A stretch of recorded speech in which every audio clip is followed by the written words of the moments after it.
Hi, good morning, everyone. We're trying to bring a little bit of energy after a fun night. Geraldine, thanks for the introduction. Thanks for having us here. We're really excited to be part of the Nextflow community, the NF Core community, and talking at this venue.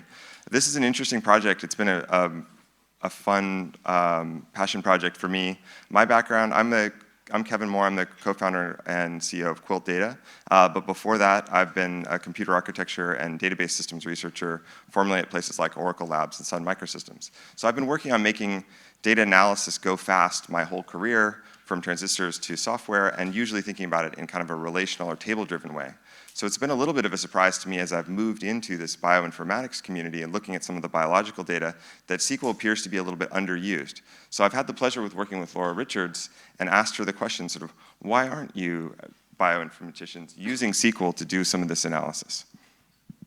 Okay, thanks, Kevin. Yeah, I guess I have a little bit of an imposter syndrome being up on the stage today. I'm very not engineering or pipeline based. I'm a computational biologist by trade. So where I kind of work, I guess at the intersect of the Nextflow infrastructure is kind of at the end of all of these really interesting pipelines that this group has been speaking about the past couple days. So many teams that I've worked on, I'm sure teams that folks in this room have worked on, find that one of the toughest parts, I think, about working in bioinformatics and computational biology can come right at the end. Where you kind of find yourself wasting a little bit of your precious time day to day trying to find and copy different files. So you can imagine this little cartoon scientist in the top just trying to do a simple analysis, looking at all the samples they profiled with RNA sequencing, for example, just trying to ask, which one of these cell lines has the highest expression of a specific gene of interest. So typically, especially if you're in a bit of a time pinch, you would follow this workflow. First, you'd have to find the RNA-seq outputs of interest to answer this question. So maybe if you're using the NF Core RNA-seq pipeline, this would be the quant SF files. So you might hack together a bit of Python code to maybe scan your different buckets or directories, trying to find these files across your different runs. Then you need to merge this data with some type of metadata. So sometimes this can be little scattered local copies. Sometimes if you're guilty actor like me, sometimes even email spreadsheets. Or if you're a little bit more organized, potentially you can pull this information from an ELN or LIM system like Benchling.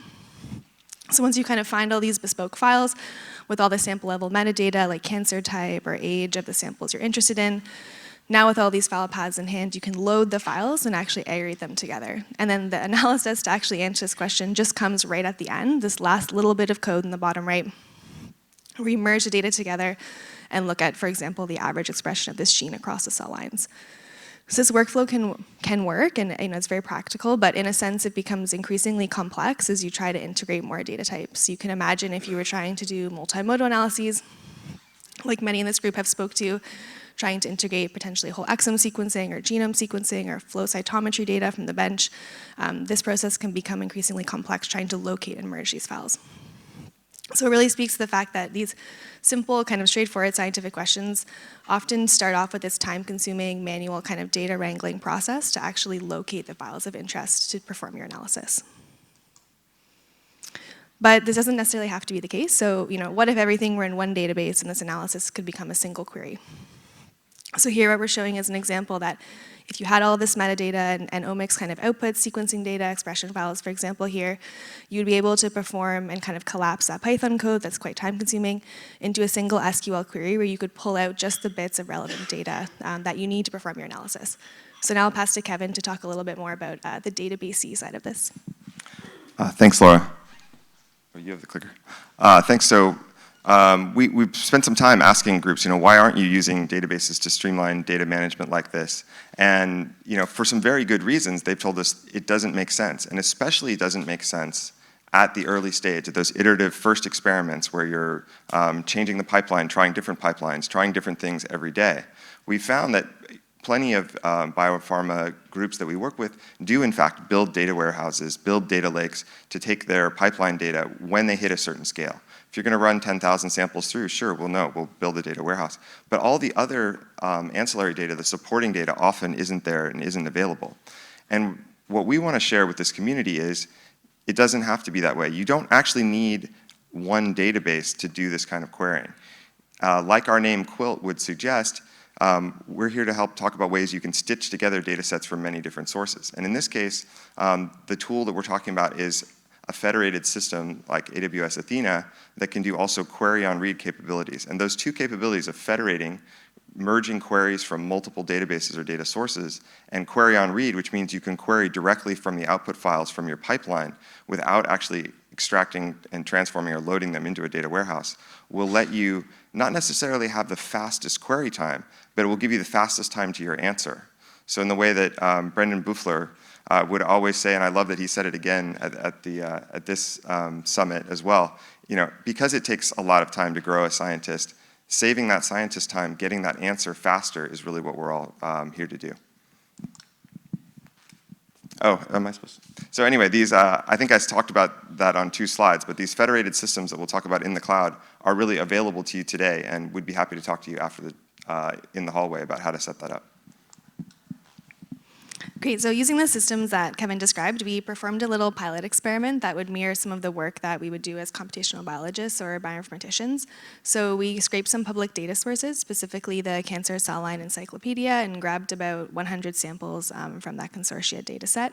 And then leveraging many of the tools that this community has developed and platforms, we then kind of did a typical workflow. So first, we curated the sequencing data using AWS and the Sakara platform.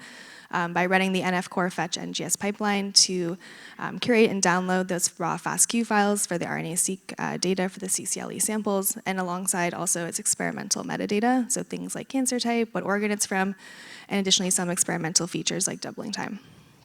We then process this subset of 100 samples in batches across multiple runs and multiple samples per run using the Sakara platform and the NF-core RNA-seq pipeline. So this gives the outputs that we've all talked about in depth over the past 2 days, things like the expression quantification measurements from the pseudo-aligner salmon, the quality control features from multi-QC, and we additionally used a Quilt plugin, NF-Quilt, to register the pipeline metadata and parameters and kind of the features of each of these runs alongside the outputs themselves. So now with all the outputs generated, and stashed in different buckets, which mirrors a setup that many groups might use, we asked how do we use these systems that Kevin described to combine the NGS results and metadata together. So the first step in this is to create table definitions to enable the database views from each of these features. So here we're showing 2 of those table definitions for some common outputs of the NF-core pipeline, the quant SF file at the gene level, and also the multi-QC general stats. Don't have too much time to dig into how to generate these, but we put a link at the bottom if you're interested. But essentially, these files describe the data files themselves, the contents, and also where these files live across your different systems. So now that we have all the data available in these database views, we can actually get to the fun part. So as an analyst, this is kind of what I would do day to day. So one thing, if you're a little paranoid like me, you might first check out some of the quality metrics. So by having these metrics stashed in these database views, it makes it really easy to query and kind of evaluate the different data you've generated across your samples. So you can imagine the scientist on the left, they're doing a clustering analysis of all the samples they profile with RNA-seq. They see this funky sample that's highlighted in the red dot on the PCA plot that looks like a bit of an outlier. And they're wondering, hey, is this a biological phenomenon, or is this something kind of funky that went wrong with the sample and processing? So by putting these QC measurements into a database-like view, you can use a similar SQL query to the one that we saw earlier to be able to pull out the quality metrics. So for here, some RNA metrics on the mapping rate and number of reads to sample, and quickly identify right in your Jupyter notebook that you're doing your analysis that, hey, yeah, this is a shallow sample. That might be why it looks a little bit weird compared to the rest. So additionally, by having these database views, you can also plug your data into dashboards. So things like Tableau or QuickSight, where you can get these real-time views of your different data sets that don't require any code or SQL to check out. So it's really helpful if you're working with bench collaborators or business teams and you do kind of these accounting style questions on a day-to-day basis. It can save a lot of time for your computational teams. So additionally, you can, as you mentioned, use the NF-Quilt plugin to kind of capture these pipeline parameters in the database view, which enables you to ask questions like this, questions that would traditionally rely on having good record keeping across team members over time. You can instead now query with the database, so you can figure out things like when did you switch reference transcriptomes, and which aligner did you use, by quickly plugging in SQL queries into your database. So stashing these parameters really enables these different spot checks of your technical details and ensures data reproducibility and can save a lot of detective work on the other end when you have these type of questions.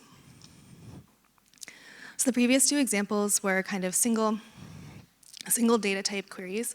But as Kevin mentioned, the real power of these federated systems and schema-on-read databases is the ability to perform queries across different systems. So here we're going back to that first example where we're looking at the expression profile of cancer cell lines across different cancer types. So in this case, a gene EGFR with its ref-seq ID. And we want to join these NGS results generated from a Nextflow pipeline alongside metadata. So in this case, maybe you're performing a federated query to something like benchling warehouse to abstract this metadata.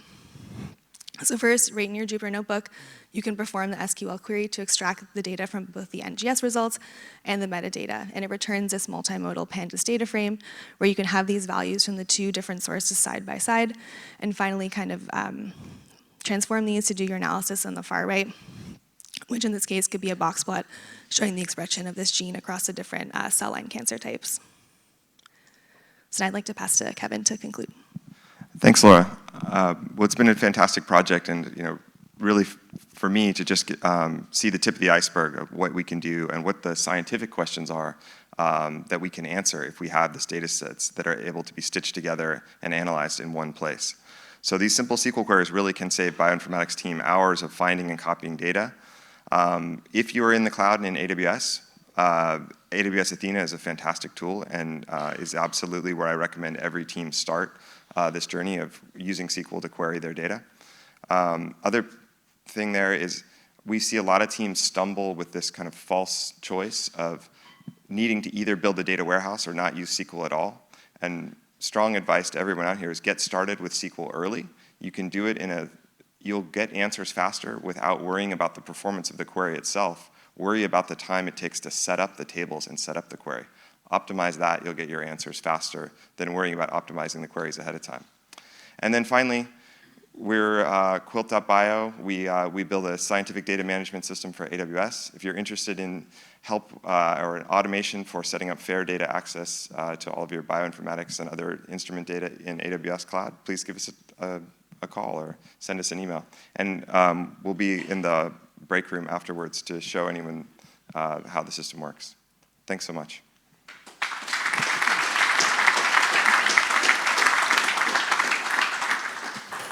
All right, thank you very much. A great talk, very neat solution. There's a few questions. Is this strictly a cloud-based solution, or can I set that up on my HPC? It is absolutely possible to set all of this stuff up in HPC. We do not have a product that automates it in HPC. I'd be happy to share what I know about how to do that, but these query engines, AWS Athena is based on an open source project called Trino. It was originally PrestoDB, is a large scale out in-memory database cluster, can run on your HPC. Fantastic. All right. Another question, how amenable to version control is it to manage data with a database system like you do?